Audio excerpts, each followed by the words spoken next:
ഖുർആനിലെ ഒരു മനോഹരമായ ഒരു അധ്യായമാണ് ഞാനിപ്പോൾ, അതിനൊരു തുടക്കമാണ് ഞാനിവിടെ ഓതിക്കുന്നത്. വളരെ സംഗീതാത്മകമായ, ഞാനിവിടെ ഓതിയപ്പോൾ സംഗീതം തോന്നിയിട്ടുണ്ടാവില്ല. സംഗീതത്തിൽ അഭിരുചിയുള്ളവര് വായിക്കുമ്പോൾ വളരെ മനോഹരമായ ഒരു സംഗീതം ലഭിക്കുന്ന ഒരു സൂറത്താണ് ഈ സൂറത്ത് റഹ്മാൻ എന്ന സൂറത്ത്. എന്താണ് സംഗീതം? സംഗീതത്തിന്റെ പ്രത്യേകത എന്താ? സംഗീതം ഒരു ലഹരിയാണ്. പ്രണയം അതിലും വലിയൊരു ലഹരിയാണ്. ആത്മീയത അതിനേക്കാളും വലിയൊരു ലഹരിയാണ്. സംഗീതത്തിൽ പ്രണയമുണ്ട്, പ്രണയത്തിൽ ഭക്തിയുണ്ട്, ഭക്തിയിൽ ആത്മീയതയുണ്ട്, ആത്മീയതയിൽ ലഹരിയുണ്ട്. സൂഫിസം, സൂഫികള്, ഈ സൂഫിസം എന്ന് പറഞ്ഞാൽ ഈശ്വരനോടുള്ള അനശ്വര പ്രണയമാണ് സൂഫിസം. അപ്പൊ ഈ പ്രണയത്തിന്റെ വികാര തീവ്രതയിൽ ഈ സൂഫികളൊക്കെ ഒരു ഉന്മാദാവസ്ഥയിൽ എത്തുന്നുണ്ട്. അത്തരം ഉന്മാദാവസ്ഥയിലാണ് മനോഹരമായ ഗസലുകളൊക്കെ ഇവിടെ പിറകി കൊടുത്തിട്ടുള്ളത്. ഞാൻ പറഞ്ഞത് സംഗീതത്തിന്റെ ആ വൈകാരിക തലത്തെക്കുറിച്ചാണ്. ഈ സംഗീതത്തിന് മനുഷ്യന്റെ മനസ്സിനെ വളരെയധികം സ്വാധീനിക്കാനുള്ള കഴിവുകളുണ്ട്. സംഗീതത്തിന് മാത്രമല്ല, കലകൾക്കെല്ലാം മനുഷ്യന്റെ മനസ്സിനെ തണുപ്പിക്കുവാനുള്ള കഴിവുള്ള ഒരു സംഗതിയാണ് സംഗീതവും കലകളും. ഈ ലോകത്ത് തീവ്രവാദ ചിന്തകളൊക്കെ മനുഷ്യൻ സമൂഹത്തിൽ പലയിടത്തും വരുന്നത്, പ്രത്യേകിച്ച് മുസ്ലിം സമൂഹത്തിലൊക്കെ തീവ്രവാദ പ്രവർത്തനങ്ങൾക്കൊക്കെ ഉള്ള പ്രചോദനം നൽകുന്നത് സംഗീതത്തെ തിരസ്കരിച്ചത് കൊണ്ടാണ് എന്നാണ് എനിക്ക് തോന്നുന്നത്. ഏത് സമൂഹം എടുത്ത് നോക്കൂ നിങ്ങൾ, ഈ മുസ്ലിങ്ങളൊക്കെ പൊതുവെ മനുഷ്യന്റെ ഫ്രിക്ഷൻ കുറക്കാനുള്ള ഒരു കഴിവ് സംഗീതത്തിനുണ്ട്.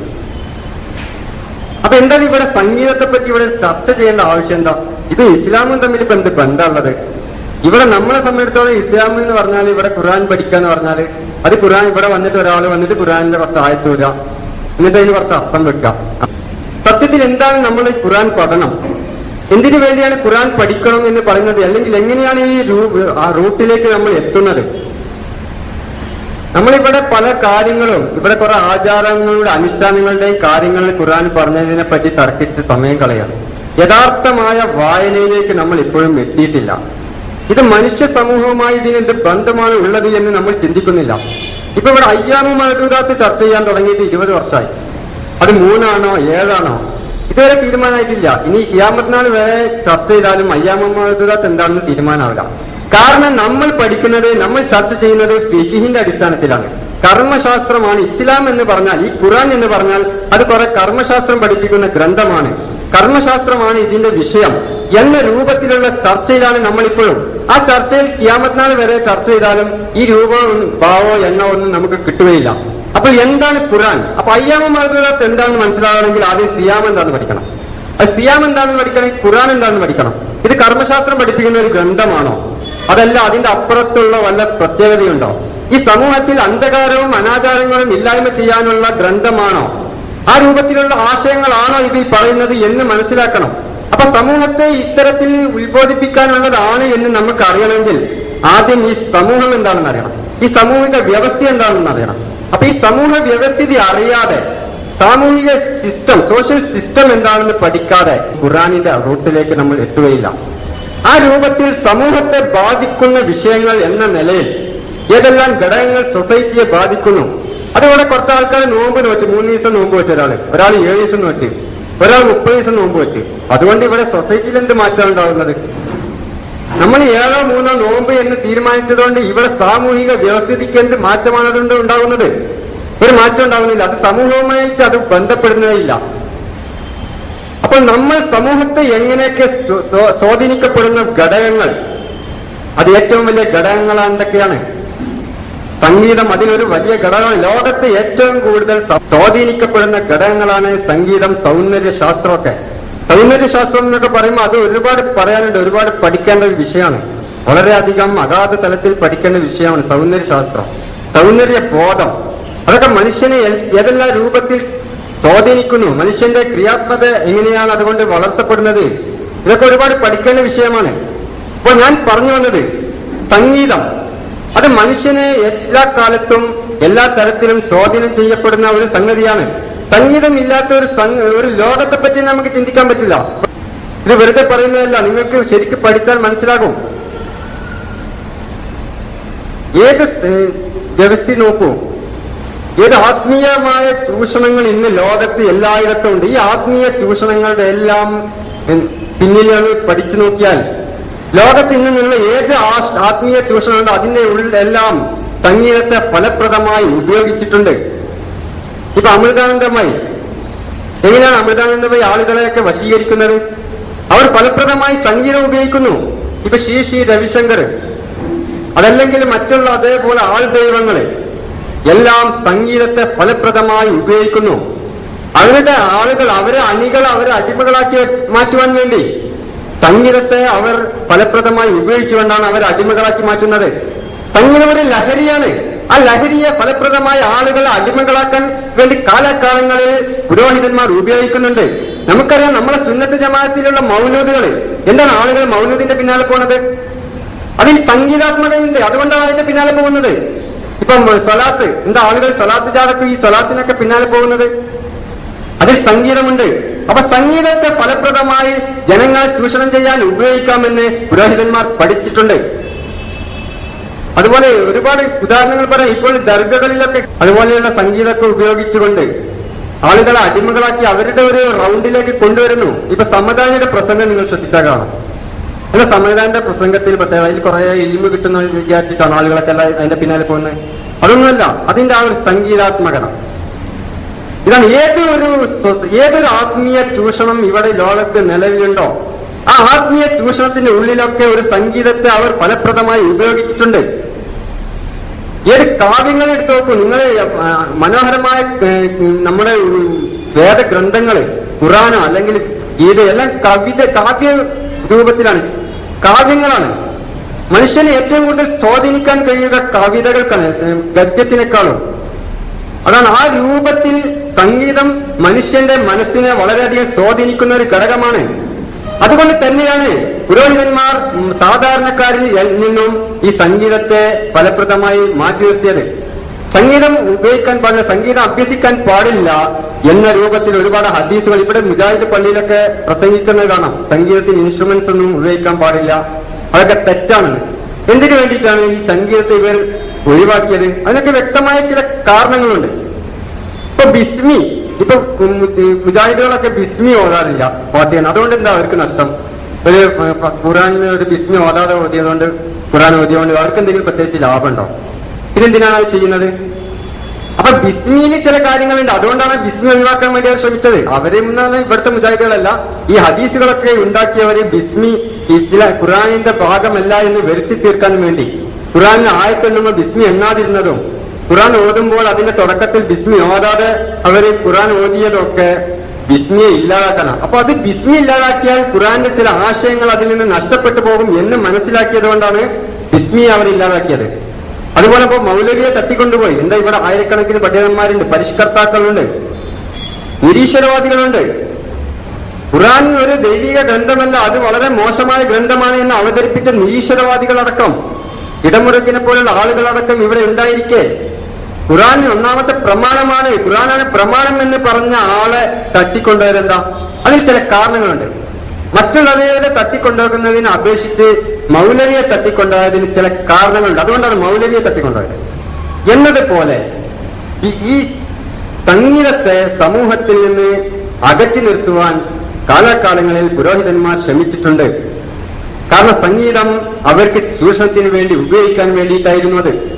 ഇത് മുസ്ലിങ്ങളിൽ മാത്രമല്ല, ഹിന്ദു സമൂഹങ്ങളിലും ഇതുപോലെ തന്നെയാണ്. ഈ ബ്രാഹ്മണരുടെ മേധാവിത്വത്തിലാണ് സംഗീതം ഇവിടെ ഉണ്ടായിട്ടുള്ളത്. സാധാരണക്കാർ സംഗീതം അഭ്യസിക്കാൻ പാടില്ല, വേദം അഭ്യസിക്കാൻ പാടില്ല. ഈ വേദം എന്ന് പറഞ്ഞാൽ അതൊക്കെ കാവ്യങ്ങൾ, സാഹിത്യ രൂപത്തിലാണ് വേദങ്ങളൊക്കെ. അപ്പൊ അതൊക്കെ അഭ്യസിക്കണമെങ്കിൽ ആ സംഗീതാത്മകത അതിലുണ്ടാകും. ഇപ്പൊ ഭാഗവതം വായിക്കുന്നവർ, ഭാഗവതർ എന്ന് പറയും. ആരാണ് ഈ ഭാഗവതർ? ഈ ഭാഗവതൊക്കെ വായിക്കുന്നവര്. അപ്പൊ അവരൊക്കെ ഈ സംഗീതം എന്ന് പറഞ്ഞാൽ ബ്രാഹ്മണരുടെ കുത്തകയാണ്. അവര് മാത്രം അത് പഠിക്കാൻ പാടുള്ളൂ, സാധാരണക്കാർ ഇത് അഭ്യസിക്കാൻ പാടില്ല. അതുപോലെ മുസ്ലിങ്ങളിലെ സാധാരണക്കാരൊന്നും ഇത് അഭ്യസിക്കാൻ പാടില്ല. അത് കുറച്ച് ശൈഖന്മാരും കുറച്ച് ഔലിയാക്കന്മാരെന്ന് പറഞ്ഞ ആൾക്കാരും അതുപോലുള്ള കുറച്ച് മൗലിയന്മാര് ഈ മൗലൂദ് രൂപത്തിലും അതുപോലെ സലാത്ത് രൂപത്തിലും ഒക്കെയാണ് ഇവിടെ സംഗീതം പാടുള്ളൂ. അതല്ലാതെ മാനുഷിക മൂല്യങ്ങൾ ഉൾക്കൊള്ളുന്ന സംഗീതം ഇവിടെ പാടില്ല എന്ന് പറഞ്ഞാല് ഈ സംഗീതത്തിലൂടെ മനുഷ്യ സമൂഹത്തിൽ വിപ്ലവം സൃഷ്ടിക്കാൻ പറ്റും എന്ന് അവർക്ക് അറിഞ്ഞതുകൊണ്ട് തന്നെയാണ്. ഇപ്പൊ മുഹീദ്ദീൻ മാലിക്കൊക്കെ എന്തുകൊണ്ടാണ് ഇവിടെ പ്രാധാന്യം വന്നതെന്ന് നമ്മൾ ചിന്തിക്കണം. മുഹീദ്ദീൻ മാലിക് എന്താ ഇവിടെ പ്രാധാന്യം വന്ന്?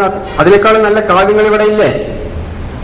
ഇപ്പൊ ഒരു പശുവിനെ ഉദാഹരണം എടുക്കാം. നമ്മള് ഒരു പശു പൂളത്തോട് തിന്നാത്തൊരു പശുവാണ് വിചാരിക്കാം.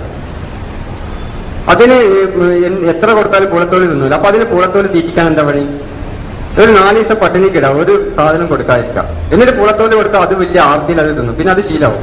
എന്നതുപോലെ നല്ല സംഗീതം ഇവിടെ ഇല്ലായ്മ ചെയ്യുന്ന ഒരു സമൂഹത്തിൽ അവർക്ക് കിട്ടുന്ന സംഗീതമായിരുന്നു മൊയ്തീൻ മാലിയും സ്വലാത്തും മൗലൂദൊക്കെ. അപ്പോൾ അതിനെ അവർ വാരിപ്പുണർന്നു. ഇതാണ് ഈ മാപ്പിളപ്പാട്ടിനൊക്കെ പറ്റി നമ്മൾ പഠിക്കണം. എന്താണ് മാപ്പിളപ്പാട്ട്? അതിന്റെ പ്രസക്തി എന്താണ്? സംഗീതത്തിന്റെ നമ്മളിതൊക്കെ പറയുന്നത് നമ്മൾ ഉൾക്കൊള്ളുന്ന ഒരു സമൂഹത്തെ പറ്റി പഠിക്കാതെ ഇവിടെ ഒരു ആശയം അവതരിപ്പിക്കാൻ കഴിയില്ല. കുറച്ച് ആയത്തോ ഹദീസോ പറഞ്ഞതുകൊണ്ടോ അത് മാറ്റി പറഞ്ഞതുകൊണ്ടോ അതിന്റെ അർത്ഥങ്ങൾ കണ്ടെത്തിയത് കൊണ്ടോ മാത്രം ഖുർആനിന്റെ ശരിയായ റൂട്ടിലേക്ക് നമ്മൾ എത്താൻ കഴിയില്ല. അപ്പോൾ ഖുർആന്റെ റൂട്ടിലേക്ക് എത്തണമെങ്കിൽ നാം ഉൾക്കൊള്ളുന്ന ഈ സമൂഹത്തിൽ അതെങ്ങനെ സ്വാധീനം ചെയ്യുന്നു, നമ്മുടെ സമൂഹത്തെ സ്വാധീനം ചെയ്യുന്ന ഘടകങ്ങൾ എന്തൊക്കെയാണ്, അതിനെപ്പറ്റി മനസ്സിലാക്കിയാൽ മാത്രമേ അതിൽ നിന്നുകൊണ്ട് ഖുർആനിനെ നമുക്ക് വായിക്കാൻ കഴിയുകയുള്ളൂ. അപ്പോൾ നാം ഉൾക്കൊള്ളുന്ന ഈ സമൂഹം എന്ന് പറയുന്ന മാപ്പിള സമൂഹം, ഈ മാപ്പിള സമൂഹത്തിലാണ് മാപ്പിളപ്പാട്ടുണ്ടായത്. അവിടെയാണ് മൗലൂദും റാത്തീബും സ്വലാത്തും മുഹീദ്ദീൻ മാലയൊക്കെ ഉണ്ടായിട്ടുള്ളത്. അപ്പോൾ എന്താണ് ഈ മാപ്പിള സമൂഹം? ഈ സമൂഹം ഈ കൃഷി അധിഷ്ഠിതമായി കേരളം എന്ന് പറയുന്ന മഴയൊക്കെ കിട്ടി നല്ല ഫലഭൂയിഷ്ടമായ മണ്ണും അതുപോലെ ഒരുപാട് ജൈവ സമ്പത്തുള്ളൊരു നാടാണ് കേരളം. അതേ സമയത്ത് ഈ നാടിലെ ഈ സമ്പത്തൊന്ന് ഫലപ്രദമായി ഉപയോഗിക്കുവാനോ ഇതിനെ സമൂഹത്തിൽ നന്മക്ക് ഉപയോഗിക്കാനോ വളർത്താനോ ആവശ്യമായ അവസരങ്ങൾ ഇവിടെ ഉണ്ടായിരുന്നില്ല. അപ്പൊ ഈ കിട്ടുന്ന കുരുമുളക്, ഇഞ്ചി, നെല്ല് ഇതൊക്കെ ഇങ്ങനെ അവരെ ആവശ്യത്തിന് ഉണ്ടാക്കി കഴിക്കുക എന്നതല്ലാതെ അതിനപ്പുറത്തേക്കൊരു ലോകം ഈ കേരളീയ സമൂഹത്തെ സംബന്ധിച്ചുണ്ടായിരുന്നില്ല. ഇങ്ങനെ ജീവിക്കുന്ന ഈ സമൂഹത്തിലേക്കാണ് അറബികൾ വരുന്നത്. അറബികൾ എന്ന് പറഞ്ഞാൽ ഇവിടുത്തെ മുസ്ലിങ്ങളായ അറബികളെ പറ്റിയെല്ലാം പറയുന്നത്. അതിന്റെയൊക്കെ മുമ്പ് പലസ്തീനുകള്, അറബികള്, ഇറാൻ, പേർഷ്യക്കാർ ഈ ഭാഗത്തു നിന്നുള്ള ആളുകള് ഇവിടേക്ക് വരികയും അവരിങ്ങനെ സമുദ്ര സഞ്ചാരികളാണ്. അവര് ഒരിടത്ത് നിൽക്കൂല. അവര് മരുഭൂമിയിൽ ജീവിക്കുന്നവരോട് എവിടെയും ഒരിടത്ത് വസിക്കൂല. അവരങ്ങനെ സഞ്ചരിച്ചുകൊണ്ടിരിക്കും. അങ്ങനെ അവർ കേരളത്തിൽ വന്നു. കേരളത്തിൽ വന്നപ്പോൾ കേരളത്തിലുള്ള ഈ മലഞ്ചരക്കുകളൊക്കെ അവർക്ക് വളരെ ഇഷ്ടപ്പെട്ടു. അങ്ങനെ ഈ മലഞ്ചരക്കുകളൊക്കെ അവർ മാർക്കറ്റ് ചെയ്യാൻ തുടങ്ങി, യൂറോപ്പിലേക്കൊക്കെ എത്തിക്കാൻ തുടങ്ങി. അപ്പൊ ഈ അറബികളിലൂടെ ഈ അറബികൾ ഇവിടെ വന്ന് മലഞ്ചരക്കുകൾ, കുരുമുളകും ഏലവും എല്ലാം വാങ്ങുകയും അത് യൂറോപ്പിലേക്ക് എത്തിക്കുകയും ചെയ്യുന്നതിലൂടെ ആ ഒരു വഴി തുറന്നു കിട്ടുന്നതോടെ കേരളത്തിന്റെ സാമ്പത്തികാവസ്ഥയിൽ വലിയ മാറ്റങ്ങൾ ഉണ്ടാവുകയാണ്. കേരളം സാമ്പത്തികമായി പുരോഗമിക്കുകയാണ്. ഈ പുരോഗതിക്ക് കാരണം അറബികളാണ്. അത് ഇന്നത്തെ മുസ്ലിങ്ങളായ അറബികളെ പറ്റിയെല്ലാം പറയുന്നത് ജൂതന്മാരായ അറബികളും ക്രിസ്ത്യാനികളായ അറബികളും. അങ്ങനെയുള്ള ഈ അറബികൾ ഇവിടെ വന്ന് ഈ രൂപത്തിൽ സാമ്പത്തികമായ അവസ്ഥയ്ക്ക് പ്രചോദനം നൽകുന്ന അവരിവിടെ വന്ന് 2 കൊല്ലം 1 കൊല്ലം 2 കൊല്ലമൊക്കെ ഇവിടെ നിൽക്കും. ഈ 2 കൊല്ലമൊക്കെ നിന്ന് ഇവിടുന്ന് ആ സീസൺ നോക്കിയിട്ട് സാധനങ്ങളൊക്കെ കളക്ട് ചെയ്ത് എന്നിട്ട് കപ്പൽ വഴി അത് യൂറോപ്പിലേക്ക് കൊണ്ടുപോകും. ഇങ്ങനെ കേരളത്തിന്റെ സാമ്പത്തിക അവസ്ഥയ്ക്ക് വളരെയധികം നന്മ ചെയ്യുന്ന വളരെയധികം വിശിഷ്ടമായ അതിഥികളായിരുന്നു അറബികൾ. ഈ വിശിഷ്ട അതിഥികൾ എന്ന നിലയിൽ ബഹുമാനിച്ച് വളരെയധികം ആദരപൂർവം എന്ന നിലയിലുള്ള ആളുകൾ അന്ന് വിളിച്ചതാണ് ഈ മാപ്പിള എന്ന് പറഞ്ഞത്. അത് തമിഴിലൊക്കെ കാണാം.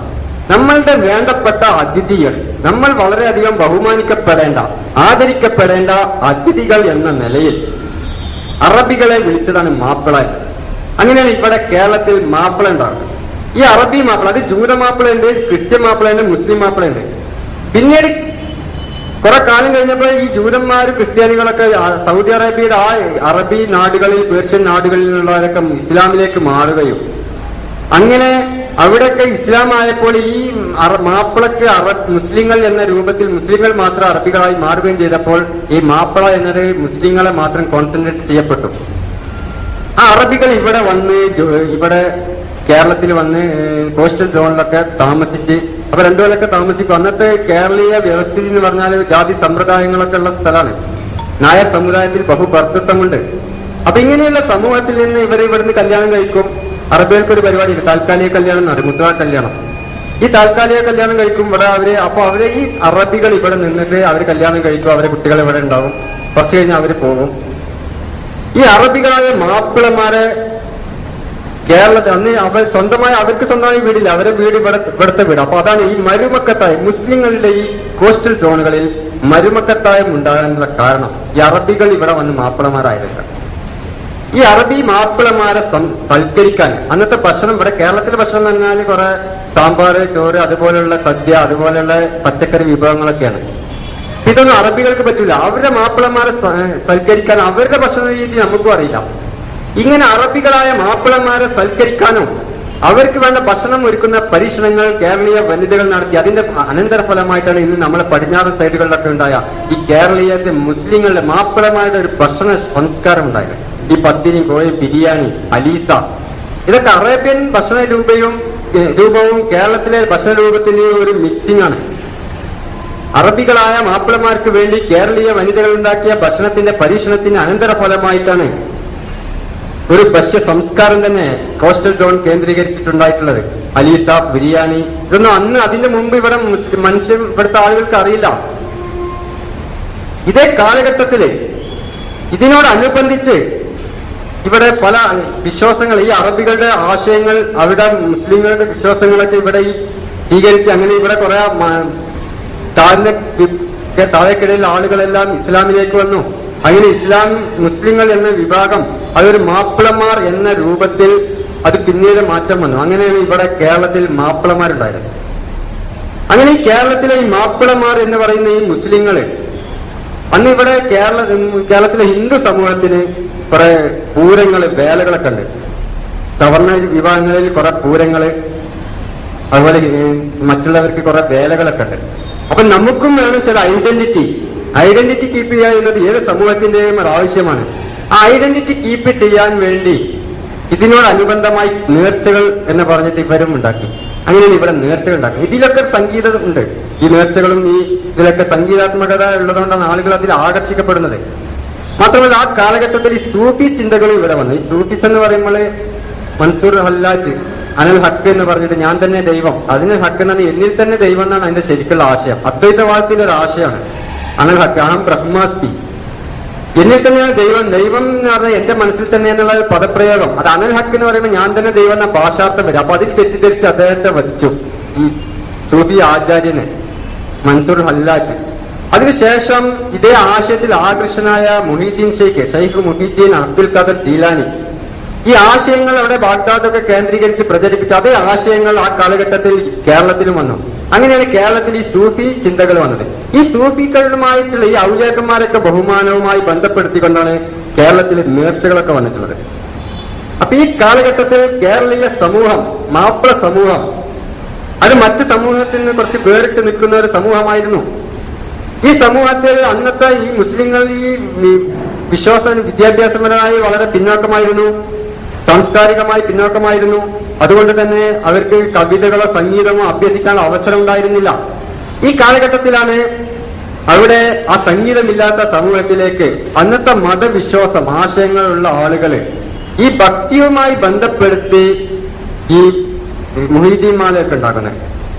അപ്പോൾ അത് അന്ന് സംഗീതമില്ലാത്ത ഒരു സമൂഹത്തെ സംബന്ധിച്ചോളം അതൊരു അമൃതമായിരുന്നു. അതുകൊണ്ടാണ് അവരെ നെഞ്ചിലേറ്റിയത്. അത് ഈ വിശ്വാസത്തിന്റെ കുഴപ്പമാണ്. അത് ഇത് എഴുതിയവരുടെ കുഴപ്പമില്ല.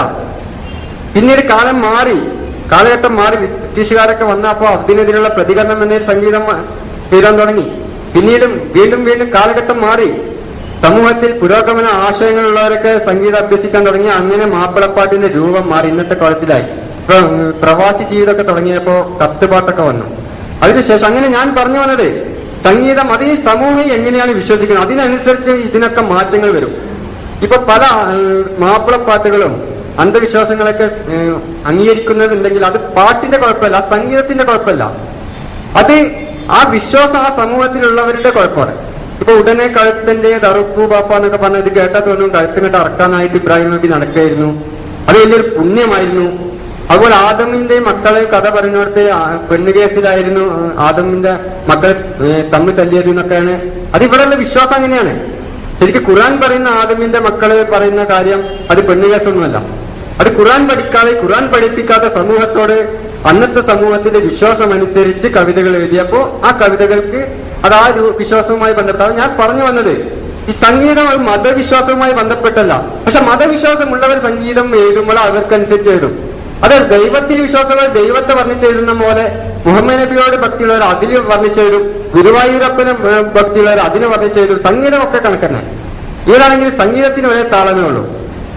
അത് കാവാലിനെ കേൾക്കുമ്പോൾ ആ മോചനെ പറ്റി അത് നിരീശ്വരവാദി അടക്കം ഇത് കേൾക്കുമ്പോൾ ആനന്ദിക്കും. അതുകൊണ്ട് അയാൾക്ക് അതിൽ വിശ്വാസം ഉണ്ടായിട്ടില്ല. ഇപ്പൊ ഇബ്ലീസിനെ പറ്റിയാണ് വർണ്ണിച്ച ഒരാൾ എഴുതുന്നെങ്കിലും സംഗീതത്തിന് ആ ആനന്ദമൊക്കെ ഉണ്ടാവും. ഞാൻ പറഞ്ഞു വന്നത് ഈ ഭക്തിയും സംഗീതവും കൂട്ടിക്കലർത്തേണ്ട ആവശ്യമില്ല. സംഗീതത്തെ കാലാകാലങ്ങളിൽ മതം ചൂഷണത്തിന് വേണ്ടി ഉപയോഗിച്ചിട്ടുണ്ട്. അതുകൊണ്ട് തന്നെ സംഗീതം അതിൽ നിന്ന് മാറ്റി സമൂഹത്തിന്റെ നന്മയ്ക്ക് വേണ്ടി ഉപയോഗിക്കുന്നതാക്കണം. സംഗീതം മാത്രമല്ല, മനുഷ്യന് നൽകിയ ഏതൊരു കഴിവും അനുഗ്രഹവും ദൈവം മനുഷ്യന് ഒരുപാട് അനുഗ്രഹങ്ങൾ നൽകിയിട്ടുണ്ട്. അതാണ് ഈ സൂറത്ത് റഹ്മാനിൽ പറയുന്നത്. പലതരത്തിൽ ഖുർആൻ തന്നെ നമുക്ക് നൽകിയ ഏറ്റവും വലിയ അനുഗ്രഹമാണ്. അതുപോലെ ഈ ഭൂമിയിൽ ഒരുപാട് അവസരങ്ങൾ നമുക്ക് പല രൂപത്തിലുള്ള അനുഗ്രഹങ്ങൾ നൽകിയിട്ടുണ്ട്. മനുഷ്യന് തന്നെ ഇൻഡിവിജ്വലായിട്ട് പല അനുഗ്രഹങ്ങൾ നൽകിയിട്ടുണ്ട്. ചിത്രം വരക്കാനുള്ള കഴിവുകൾ, ഇവിടെ ചിത്രം വരക്കാൻ പാടില്ല, നാളെ ചിത്രം വരക്കാൻ പാടില്ല. അതുപോലെ പാട്ട് പാടാനുള്ള കഴിവ്, സംഗീതം അഭ്യസിക്കാനുള്ള കഴിവ്, അതുപോലെ സൗന്ദര്യശാസ്ത്രം, സൗന്ദര്യ ബോധം ഉണ്ടാകാനുള്ള കഴിവ്. അപ്പൊ ഇത്തരം കഴിവുകളൊക്കെ നൽകിയ ദൈവം അതെല്ലാം മനുഷ്യൻ ഫലപ്രദമായി ഉപയോഗിക്കേണ്ടതാണ്. അത് ഉപയോഗിക്കാതെ അത് നിഷേധിക്കാൻ പാടില്ല. അതാണ് ഫബിഐ ആലാഇ റബ്ബിക്കുമാ തുകസിബാൻ. ദൈവം നമുക്ക് നൽകിയ അനുഗ്രഹങ്ങളൊക്കെ നിഷേധിക്കുന്നവരാരാണ്? അത് നിഷേധിക്കാൻ പാടില്ല. അള്ളാഹു നമുക്ക് നൽകിയ ആ അനുഗ്രഹങ്ങൾ അത് മനുഷ്യന്റെ സമൂഹത്തിന്റെ നന്മയ്ക്ക് വേണ്ടി ഉപയോഗിക്കണം. അത് ഏത് സാധാരണക്കാരനും അത് ഉപയോഗിക്കാനുള്ള അവകാശമുണ്ട്. അത് പുരോഹിതന്മാരുടെ കുത്തയാക്കാൻ പാടില്ല. ഇതാണ് സംഗീതത്തെപ്പറ്റി ചർച്ച ചെയ്യുന്നത്. ഈ മനുഷ്യന് നൽകിയ അനുഗ്രഹങ്ങൾ നിഷേധിക്കാൻ പാടില്ല എന്ന് വളരെ സംഗീതാത്മകമായിട്ട് തന്നെ പറഞ്ഞ സൂറത്ത് റഹ്മാനിൽ ആ ഫബിഐ ആലായി റബ്ബിക്കുമാ തുകസിബാൻ എന്ന് പറഞ്ഞത്, ആ പറഞ്ഞ അതേ ആശയത്തെ തന്നെ നിഷേധിക്കുകയാണ് ഇവർ ചെയ്തത്. അതുകൊണ്ട് ഖുർആനിന്റെ റൂട്ടിലേക്ക് എത്താൻ മനുഷ്യൻ എന്താണെന്നും സമൂഹം എന്താണെന്നും ആ സമൂഹത്തെ കേന്ദ്രീകരിച്ച് ഖുർആൻ എന്തൊക്കെയാണ് പറഞ്ഞിട്ടുള്ളതെന്നും പഠിച്ചുകൊണ്ട് ആ രൂപത്തിലുള്ള ഒരു പഠനത്തിലേക്ക് നമ്മൾ തിരിയണം. അതിനുവേണ്ടി ഖുർആനിന്റെ ആശയങ്ങൾ വ്യക്തമായി പഠിക്കുകയും അതുപോലെ സമൂഹത്തിന്റെ വ്യവസ്ഥിതികളെപ്പറ്റി സമൂഹത്തെ സ്വാധീനിക്കുന്ന എല്ലാ ഘടകങ്ങളെപ്പറ്റിയും പഠിക്കുകയും അതുമായിട്ട് ഖുർആനെ തട്ടിച്ച് വായിക്കുകയും ചെയ്യണം. ആ രൂപത്തിൽ പഠിക്കണമെന്ന് അഭ്യർത്ഥിച്ചുകൊണ്ട് ഞാൻ നിർത്തുന്നു. അസ്സലാമു അലൈക്കും.